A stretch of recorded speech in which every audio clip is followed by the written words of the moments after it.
प्रयागराज के बराबर में कौशाम्बी जिले में पाल समाज की बच्ची के साथ जो अन्याय हुआ है और उसमें जो पुलिसिया कार्रवाई, उस पर बहुत सारे सवाल खड़े हो रहे हैं। एक पक्ष कह रहा है कि हम पीड़ित हैं, दूसरा पक्ष कह रहा है कि हम पीड़ित हैं। ब्राह्मण समाज के लोग कह रहे हैं हम पीड़ित हैं। अब ये पता जाके लगेगा मौके पे कि कौन पीड़ित है। इसलिए मैं उन परिवार से मिलने के लिए पाल समाज के आया था, लेकिन पुलिस ने मुझे यहाँ रोक लिया और मुझसे कहा कि अभी लॉ एंड ऑर्डर की सिचुएशन अच्छी नहीं है, आप कुछ देर इंतजार कर लें, उसके बाद हम आपको जाने की इजाज़त दे देंगे। मैं यहाँ इंतजार कर रहा हूँ पिछले 2.5 घंटे से, लगभग अब 2.5 घंटे होने को आए। मैं यहाँ इंतजार कर रहा हूँ कि मुझे वहाँ जाने की इजाज़त मिले और मैं उस परिवारों की आवाज़ को उठा पाऊँ, मैं जान पाऊँ सत्य क्या है।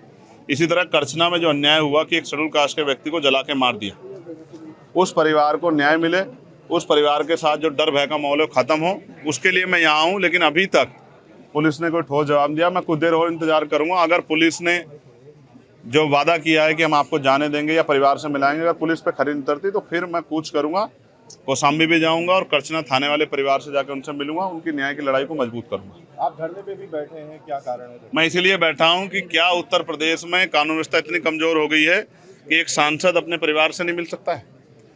क्या हो गया उत्तर प्रदेश में? हम इलाहाबाद में, जहाँ पूरे उत्तर प्रदेश के लोग आते हैं न्याय मांग रहे हैं, हम तो लंबे समय से मेरठ में हाईकोर्ट की बेंच की मांग को भी उठा रहे हैं, लेकिन इलाहाबाद में इसलिए मुझे तो रोका गया। अपराधियों क्यों रोका गया? यहाँ 500-700 पुलिस लगा के क्यों रोकना चाहते हो? क्या एक परिवार से नहीं मिलने की छूट दे सकते हो आप लोग? तो मैं तो कह रहा हूँ मैं अकेला जाऊँगा, आपके साथ जाऊँगा, आप ले चलो, लेकिन मुझे मेरे परिवार से मिलाओ, मैं उनकी तकलीफों को जान दो। अभी उस माँ से मेरी बात हुई जो बच्ची की माँ है, उन्होंने कहा मेरी बच्ची की हालत आके देखी, हमारी हालत आके देखी, हम यहाँ डर के साए में, हमारी मदद कीजिए, हमारी आवाज़ उठाइए। तो पुलिस मुझे क्यों रोक रही? क्या पुलिस किसी चीज़ को छिपाना चाहती है? क्या पुलिस दबाव में काम कर रही है? मैं तो मानता हूँ पुलिस कभी दब नहीं सकती, लेकिन इस बात को जानना पड़ेगा कि सब क्या हो रहा है। मैं तो पुलिस का सबसे बड़ा हितैषी, सब जगह आवाज़ उठाता हूँ, पार्लियामेंट में भी आवाज़ उठाता हूँ, सड़क पर भी उठाता हूँ।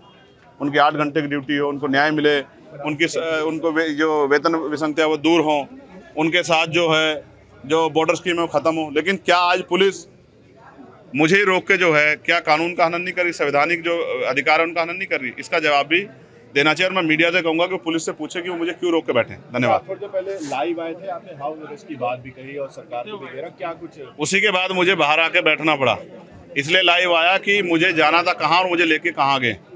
मैं संवैधानिक विचारों का प्रयोग, संवैधानिक विचार पे हूँ, इसलिए पुलिस से बातचीत कर रहा हूँ, वरना मैं लड़के भी जा सकता हूँ, मोटरसाइकिल पे बैठ के भी जा सकता हूँ। पुलिस जानती है जब मैं जाने पाऊंगा तो चला जाऊंगा, लेकिन मैं संवैधानिक विचार को मानता हूँ, संविधान को मानता हूँ, इसलिए पुलिस से बात कर रहा हूँ कि भाई हमें जाने दिया जाए या उस परिवार को हमसे मिला दे। अगर नहीं जाने दिया जाता तो क्या कुछ कदम उठाए? तो फिर अभी तो इलाहाबाद में आप संघर्ष देख रहे हैं, फिर आप लखनऊ में देखना, विधानसभा का घेराव होगा, मुख्यमंत्री आवास का घेराव होगा, और इतने बड़े पैमाने पर होगा कि पूरे प्रदेश से ट्रेन में लोग आएंगे और लखनऊ का चक्का चक्का जाम कर। इटावा में आप उस घटना की बात कर रहे हैं जहाँ एक यादव समाज के कथावाचक की चोटी काटी गई, उसको मूत्र जो है उससे नहलाया गया, उसी की बात कर रहे हैं क्या? आप ये समझिए, अगर ये आज़ादी से पहला समय होता संविधान से, तो ये उनके साथ जो हुआ वो सही था।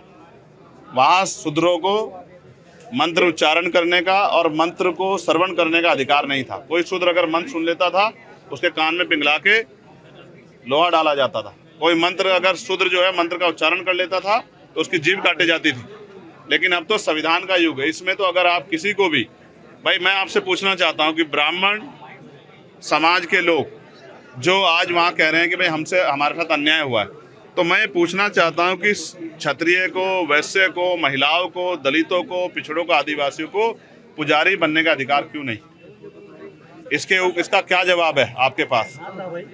कि आपके पास क्या जवाब है कि संविधान जब सबको बराबर का अधिकार देता तो पूजा करने का अधिकार तो सबको है, कावड़ पे जाने का अधिकार सबको है, लेकिन पुजारी बनने का अधिकार क्यों नहीं है? बाबा साहब अम्बेडकर ने तो पूजा करने के लिए, मंदिर में जाने के लिए, पूजा करने के लिए नहीं, मंदिर में जाने के लिए संघर्ष किया था, कालाराम मंदिर में।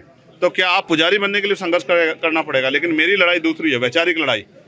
मैं उनका स्वागत नहीं करूंगा, उनके साथ अन्याय हुआ इसलिए मैं उनके साथ खड़ा हूँ, लेकिन मैं चाहता हूँ कि वो भगवान बुद्ध के विचारों की कथा करें, गुरु रविदास जी के, गुरु नानक जी के, गुरु कबीर जी के, प्यारेलाल यादव जी के, बाबू जगदेव प्रसाद कुशवाहा के, संत गाडगे जी के, नारायण महाराज, नारायण गुरु के, बाबू जो है शिवदयाल चौरसिया जी के, महामना रामसु वर्मा जी के, अर्जक संघ वालों के, फूले जी के, साहू जी के विचारों के, बाबा साहब अम्बेडकर, काशीराम जी के, मुलायम सिंह जी के विचारों का प्रचार करें, तो मैं उनकी लड़ाई को सामने खड़े होकर लड़ूंगा। और अगर वो कथा वगैरह पे वो करेंगे, अंधविश्वास, पाखंडवाद, धर्मांता को बढ़ावा देंगे, तो बस मैं उनकी लड़ाई इतनी लड़ सकता हूँ जो मैंने अभी लड़ी। अगर आप ये वीडियो YouTube पर देख रहे हैं तो हमारे चैनल को सब्सक्राइब करें और बेल आइकन को दबाना ना भूलें। अगर आप Facebook पर ये वीडियो देख रहे हैं तो हमारे पेज को लाइक करें।